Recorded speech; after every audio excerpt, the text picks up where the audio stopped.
The third scenario covers the value that Nexthink can add to your ServiceNow CMDB, alongside enhanced impact and risk analysis in your change management processes through a true understanding of business service utilization. From the CMDB perspective, Nexthink can either act as the primary source for your CMDB or augment information from other sources. We talked about Nexthink offering value to ServiceNow through data, and that is absolutely shown in the CMDB.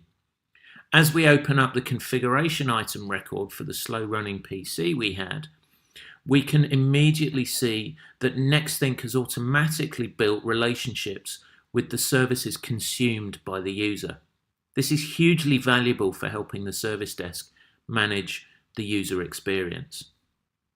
The visibility of business service consumption can add significant value to the change management process as well. Here I'm logging a change request to upgrade the SAP business service. I can immediately see in my dependency view that there are 79 users of this service and thus have an accurate view on impact analysis. This can also help with scheduling. I can also see more detail on who those users are, and it would be possible to build, for example, senior managers in this user list into the change stakeholder and approval processes.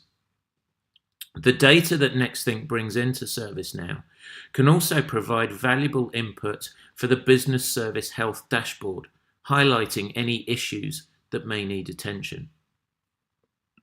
Back to the change request, and we could now take this change through its standard approval process with a much greater visibility of impact.